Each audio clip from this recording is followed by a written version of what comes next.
मारो। मैं उन स्लोगन्स को कह भी नहीं सकती जिस तरह के गंदे डेरोगेटरी और इस्लामोफोबिक स्लोगन्स पुलिस ने स्टूडेंट्स को अटैक करने में यूज़ किए हैं। गवर्नमेंट इस बेसिस पर चुनी जाती है कि वो कितना हेट्रेड दिखा सकती है मुसलमानों के अगेंस्ट। हमारे बहुत से दोस्त और सीनियर जो हैं वो 2019 की सिटीजनशिप अमेंडमेंट एक्ट की प्रोटेस्ट में जेल गए और उनमें से कई लोग रिहा भी हुए जो आज हमारे बीच हैं, जिनके एफर्ट्स की वजह से आज ये प्रोग्राम ऑर्गेनाइज हुआ। एंजेला डेविस का एक कोट है, jails and prisons are designed to break human beings but I say this with immense pride. मुझे बहुत गर्व है ये कहने में कि हमारे हिंदुस्तान के जेल जो है they fail to break the spirits of my friends here. मुझे बहुत कम मौका मिलता है कि मैं सिविल सोसाइटी मेंबर्स से और एक नॉन मुस्लिम ऑडियंस को एड्रेस कर पाऊँ, तो मैं इस मौके को यूटिलाइज करना चाहूँगी इस तरह। I would like to persuade you, मैं कोशिश करूँगी कि आप इस तरह सोचें। What is the reality of existence of Muslims in India? I would like to say this. The reality of existence of Muslims in India is most aptly represented by the reality of the existence of the Babri Masjid. It reflects compromise. It reflects loss of dignity. It reflects a fundamental non-existence of the right to exist, of the right to live.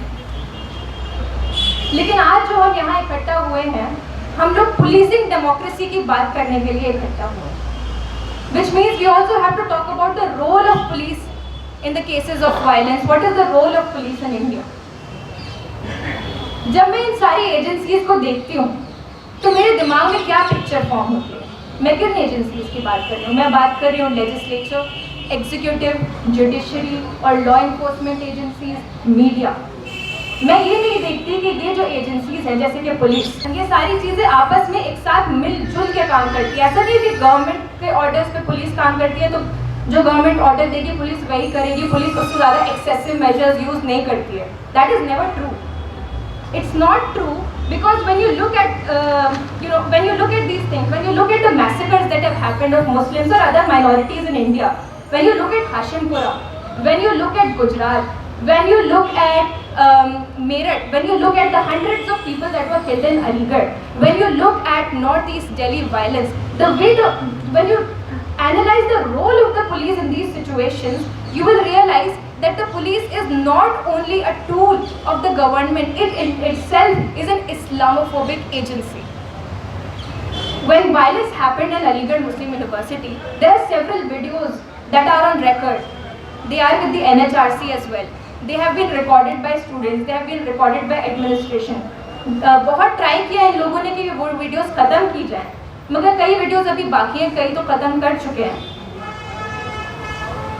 उनमें police जो है वो direct fire arms students के ऊपर fire कर रही है। And not only that, the police is using slogans also, और स्लोगन्स उनके इस्लामोफोबिक होते हैं। इन मुल्लों को मारो। मैं उन स्लोगन्स को कह भी नहीं सकती जिस तरह के गंदे डेरोगेटरी और इस्लामोफोबिक स्लोगन्स पुलिस ने स्टूडेंट्स को अटैक करने में यूज़ किए हैं। तो इससे क्या जाहिर होता है?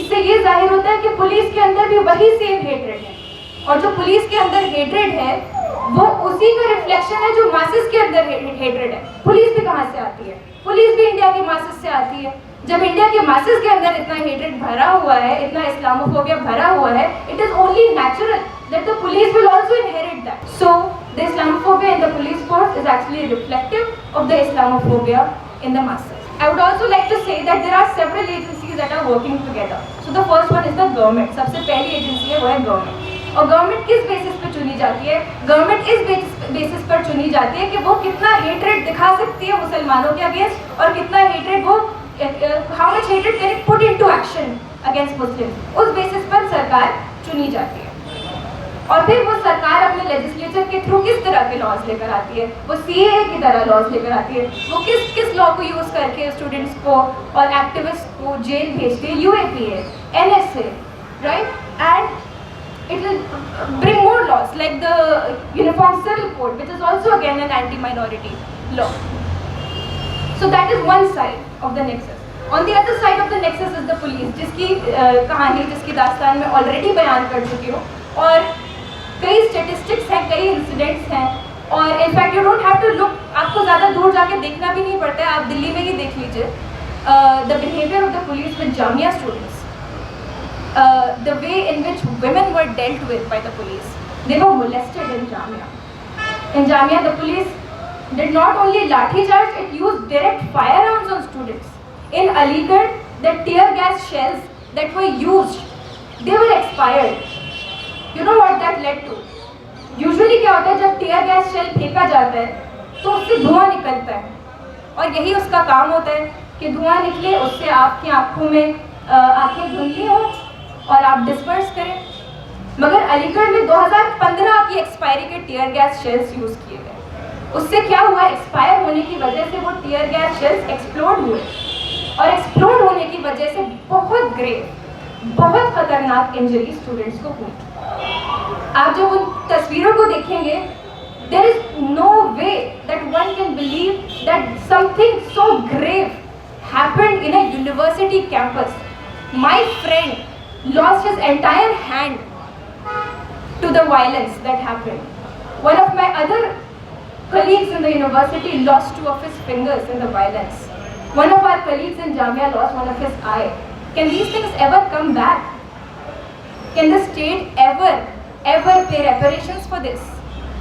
Can the state pay reparations for the 22 people who were killed in UP in the anti-CAA violence?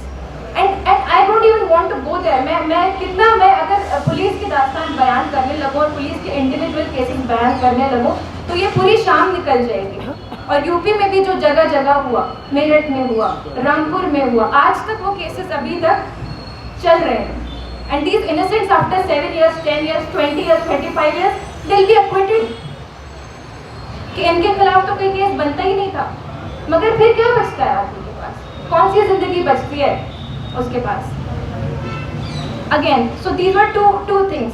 The third is media, and a lot of you are here, which gives me a chance to address you, and I would like to take the opportunity to do that. The media is the worst of. It's worse than all of these organizations. It's worse than all of these agencies because जो दिमाग में जो इनकल्केशन होता है ideas का masses में, उसका काम वो कौन निभाता है? वो मीडिया का काम है, और मीडिया उस काम को बखूबी निभाती है। मीडिया प्रोपेगेंडा को फैलाने का काम बखूबी निभाती है। Media is also a tool of the government, and it's not just a tool, it's also one of the parts of the web that the government uses and that the state uses to oppress minority communities like Muslims, Dalits and Adivasis. In the end, I would not take much time, but I would say, because I am not asking you for a lot, मैं आपसे ज़्यादा कुछ नहीं मांग रही। मैं नहीं कह रही कि मुसलमानों की लड़ाई आप लड़ें या दलितों की लड़ाई आप लड़ें। इनफैक्ट हम तो उसके खिलाफ ही बोलते हैं। हम ये कहते हैं कि हमारे स्टेजेस को हमारे पास रहने दीजिए, हमारी लड़ाई हमें लड़ने दीजिए, आप अपना एक्टिविज्म और अपनी लीडरशिप अपनी कम्युनिटी की कीजिए। इनफैक्ट आप जो कर सकते हैं उसका मैं आपको एक आइडिया देना चाहती हूँ, इस बारे में सोचिएगा। बहुत सारी ऑर्गेनाइजेशंस हैं, APCR है, UAH है, United Against, Miles to Smile Foundation है, क्विल फाउंडेशन है, ठीक है, ह्यूमन राइट्स लॉ नेटवर्क है कॉलिंस सर का। There's lots of organizations. आप अपनी कैपेसिटी में इन ऑर्गेनाइजेशंस की हेल्प कीजिए। If you are a lawyer, help as a lawyer. If you are a media person, help in the media organizations like Maktub Media. They need funding, right? Maktub Media is the only, is one of the very few, in fact, medias that particularly focus on Muslim issues, right? But they suffer from a lack of funding, right? Why don't you join these organizations and help in whatever way you can? If you can write well, then write for these organizations. If you can speak well, then speak for these organizations, right? We are not asking कि हमें political representation चाहिए। ये सब भुला दिया है हमने। क्यों भुला दिया? Because बात अब जो है human rights पर आ गई है। बात अब इतनी सी आ गई है कि हमारी dead bodies लौटा दो, please। हमें एक इज्जतदार मौत दे दो, हमें dignity से रहने दो, हमारे घरों को demolish मत करो। असम में आज कल इनफैक्ट डिमोलिशन ड्राइव शुरू हुआ जिसमें 1000 फैमिलीज को डिस्प्लेस किया गया, and nobody guarantees where these people will go. When Sharjeel Imam talked about Assam, he was in Aligarh Muslim University. 6 or 7 cases were filed against him. उनके खिलाफ 6-7 cases file हुए अलग अलग एक्ट्स के under, including UAPA, including sedition. होने के 1 साल बाद ही कई केसेस में उनको बेल मिली. उससे क्या प्रूव होता है कि केस बनता नहीं है. तो खराबी किस में है? खराबी UAPA में है, जिसके अंडर वो अभी तक जेल में है. और आज जब असम में 1000 फैमिलीज डिस्प्लेस हो रही हैं, तो फिर शर्जील की बात प्रूव होती है कि Assam is worse off than us. We must focus on Assam, we must listen to Assam, we must think of Assam. So I would basically like all of you to come forward and help the cause in whatever way you can. And I'll just end my speech by saying one Urdu couplet. नौमीदी ज़वाले इल्म इरफा है, नहो नौमीदी ज़वाले इल्म इरफा है, which means do not lose hope, because the losing of hope is the starting of your decline. उम्मीद मर्द मोमिन है खुदा के राज़दानों में. Thank you.